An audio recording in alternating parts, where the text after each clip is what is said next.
स्वागत है आप सभी का सत्येंद्र आई के डिजिटल लर्निंग क्लासेस में। मैं विक्की सौरभ आज आप लोगों के सामने क्वालिटी टूल्स की और जानकारियाँ लेकर के आया हूँ। जैसे कि हमने पिछले वीडियो में जाना था क्वालिटी टूल्स क्या है, गुणवत्ता औजार, अर्थात किसी उत्पाद की गुणवत्ता को बनाए रखने में जिस जिस कार्य की ज़रूरत होती है उसे ही हम लोग क्वालिटी टूल्स में कहते हैं। तो आज हम समझेंगे कि किसी संगठन के द्वारा क्वालिटी में कौन कौन से पॉइंट्स को सम्मिलित किया जाता है, अर्थात गुणवत्ता के पहलू।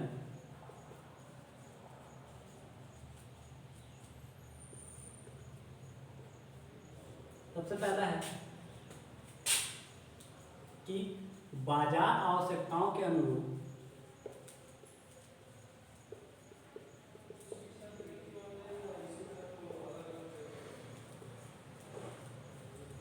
उत्पाद का निर्माण करना, अर्थात बाजार की आवश्यकताओं को देखते हुए बाजार की आवश्यकताओं में कौन कौन से बिंदुओं को ध्यान में रखा जाना चाहिए, उन सबको देखते हुए उत्पाद का निर्माण करना और उस उत्पाद में उसी प्रकार की गुणवत्ता को बनाए रखना।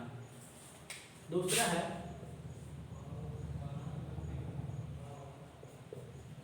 बाजार की आवश्यकता और अवसरों को परिभाषित करना, अर्थात बाजार में कौन कौन से वस्तु की आवश्यकता है और किस किस अवसर पे किस किस उत्पाद का निर्माण किया जा सकता है। जैसे कि मान के चलते हैं दिवाली में पटाखों का निर्माण किया जाता है, होली में रंगों का निर्माण किया जाता है। तो ये सारी चीज़ें गुणवत्ता के पहलुओं के रूप में जानी जाती हैं।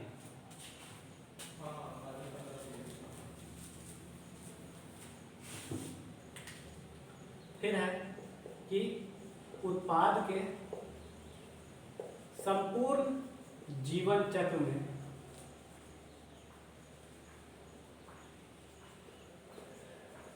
सहायता करना, उत्पाद की सहायता करना, अर्थात गुणवत्ता के कारण कोई भी उत्पाद अपने संपूर्ण जीवन काल में उत्पाद की सहायता करता है, अर्थात वह उत्पाद पूरी तरह से मार्केट में, बाजार में अपना स्थान बना पाता है और वो ग्राहकों में अपने आप को बनाता है।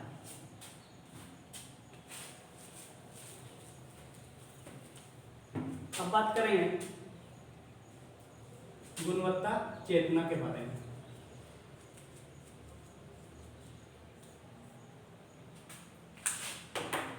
Quality consciousness.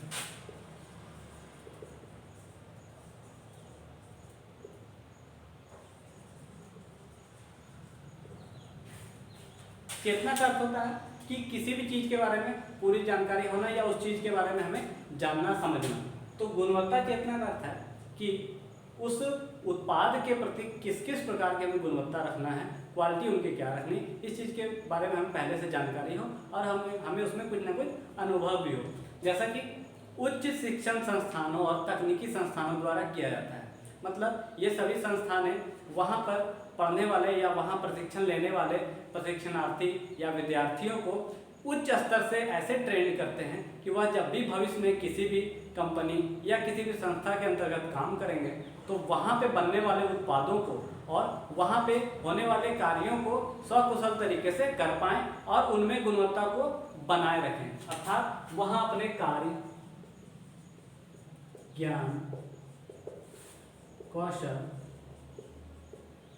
अनुभव, इन सभी का प्रयोग करते हुए, इन सभी चीज़ों को, इन सभी कारकों को अपने जीवन में उतारते हुए पिछले अनुभवों से, अर्थात जो प्रशिक्षण के दौरान उन्होंने सीखा, उन अनुभवों से उत्पाद की गुणवत्ता को बनाए रखें और उसको निरंतर उस पर कार्य करते हुए गुणवत्ता नियंत्रण रखें। अर्थात एक बार हमने किसी उत्पाद को अच्छा बना दिया तो इससे काम नहीं चलेगा, हमें निरंतर उस उत्पाद को अच्छा बनाते रहना है, उस उत्पाद पर वैसे ही कार्य करते रहना है। तो ये था गुणवत्ता चेतना।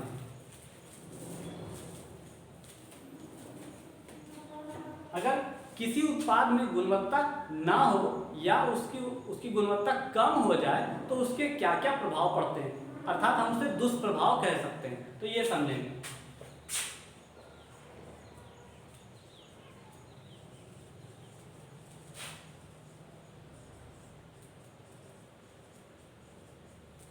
गुणवत्ता अभाव के दुष्प्रभाव, अर्थात किसी उत्पाद में या किसी संस्था में अगर गुणवत्ता को नहीं मेंटेन किया गया, क्वालिटी को मेंटेन नहीं किया गया, तो उसके क्या क्या दुष्प्रभाव हो सकते हैं। उनमें से पहला है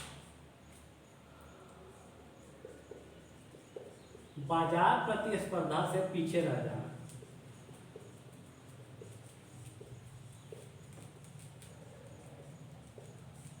अर्थात बाजार में ढेर सारी कंपनियां अपने प्रोडक्ट लाती है और वहाँ पे कंपटीशन होता है। आप भी जानते हैं कि व्यवसाय में हमेशा प्रतिस्पर्धा का माहौल बना रहता है। तो बाजार प्रतिस्पर्धा में अगर हम उत्पाद में गुणवत्ता नहीं देंगे तो हमारा उत्पाद उस प्रतिस्पर्धा में पीछे रह जाएगा और वह धीरे धीरे अपना अस्तित्व खो देगा।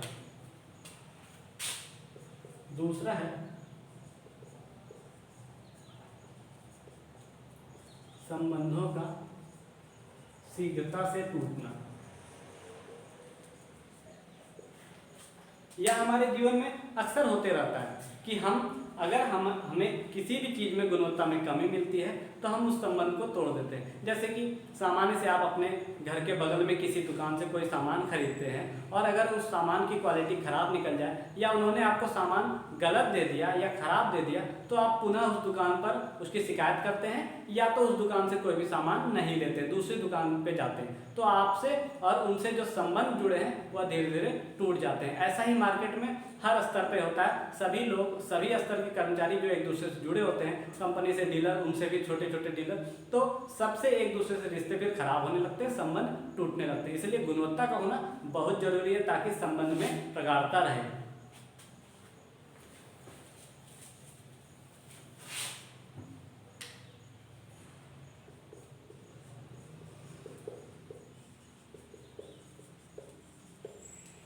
तीसरा है उत्पाद का आवश्यकता के अनुरूप ना होना।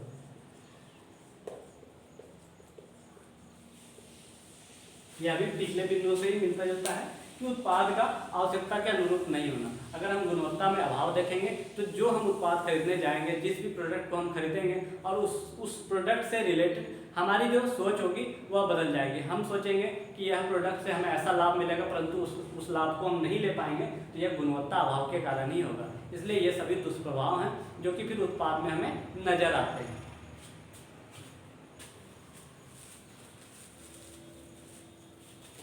अब हमने नेगेटिव पॉइंट्स को तो देखा, परंतु अगर किसी भी उत्पाद में गुणवत्ता हो तो उसके क्या लाभ हो सकते हैं, इसे भी जानेंगे।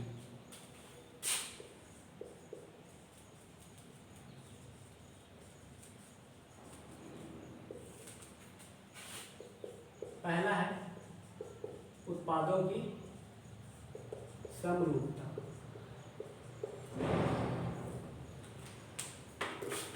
अगर किसी संस्था द्वारा या कर्मचारी द्वारा किसी उत्पाद में गुणवत्ता बनाई जा रही है, गुणवत्ता को रखा जा रहा है, तो उत्पादों की समरूपता होती है, अर्थात हर प्रोडक्ट एक दूसरे से मिलता जुलता है। अगर हम कोई भी प्रोडक्ट खरीदने मार्केट जाते हैं, साथ ही हमारे कोई रिश्तेदार उस प्रोडक्ट को अलग दूसरे दिन खरीदते हैं, अगर हम दोनों एक दूसरे के प्रोडक्ट को कंपेयर करें तो देखेंगे कि कहीं भी कोई परिवर्तन नहीं है अगर सेम प्रोडक्ट खरीदे हैं तो, क्योंकि उन्होंने उस उत्पाद में उस क्वालिटी को मेंटेन रखा है। परंतु अगर उस क्वालिटी को मेंटेन नहीं रखा जाए तो फिर उत्पाद में परिवर्तन मिलेगा और फिर वह शिकायत पुनः उस संस्था को वापस जाएगी। इसलिए उत्पाद में गुणवत्ता बनाए रखने से उत्पादों में समरूपता दिखती है, वह एक जैसे होते हैं।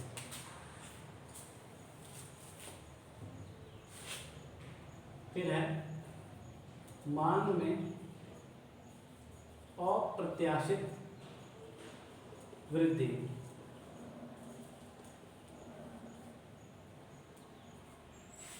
अर्थात उस उत्पाद की मांग में अप्रत्याशित वृद्धि हो जाती है, मतलब उसका डिमांड बढ़ जाता है, क्योंकि वह उत्पाद क्वालिटी वाला है या हम जिस उत्पाद को खरीद रहे हैं वह हमारे दोस्त या हमारे सगे संबंधित देख करके उससे प्रेरित हो रहे हैं और उस उत्पाद को खरीदना चाह रहे हैं।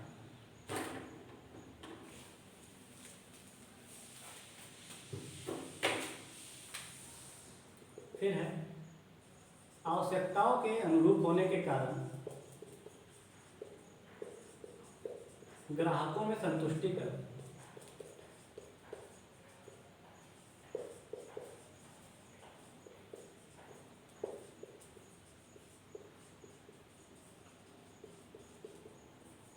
अर्थात अगर कोई भी चीज़ आपके अनुसार होता है तो आप उससे संतुष्ट होते हैं, चाहे आप किसी भी कार्य को करें। ठीक उसी प्रकार उत्पाद को आप जब खरीदते हैं, अगर वह आपके अनुसार पाया जाता है तो आपको संतुष्टि होती है। इसलिए उत्पाद में गुणवत्ता का होना बहुत जरूरी है।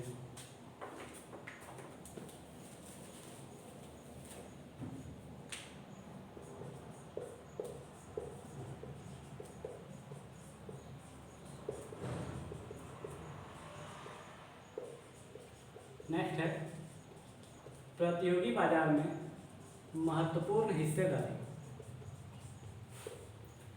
जैसा कि किसी भी चीज़ में जब क्वालिटी होता है, या जब आप भी अपने पढ़ाई के दौरान जब अच्छा दौड़ते होंगे तो आप दौड़ की प्रतियोगिता में शामिल जरूर होते होंगे। ठीक उसी प्रकार कोई भी उत्पाद जब क्वालिटी वाला होगा तो वह मार्केट में प्रतियोगिता में जरूर शामिल होता है और वह उस प्रतियोगिता में आगे बढ़ता है, अर्थात ग्राहकों के बीच जाता है और वह उत्पाद अपना स्थान बनाता है।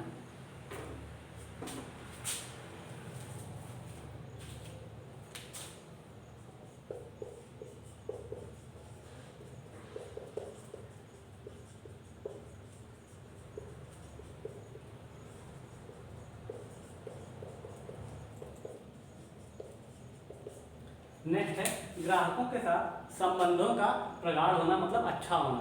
अर्थात जब आप किसी प्रोडक्ट को क्वालिटी वाला प्रोडक्ट बनाते हैं तो वह फिर ग्राहकों के साथ अच्छा संबंध जोड़ता है।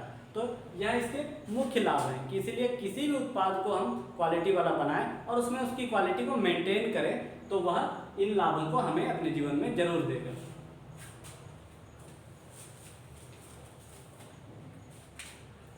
अब है गुणवत्ता आश्वासन।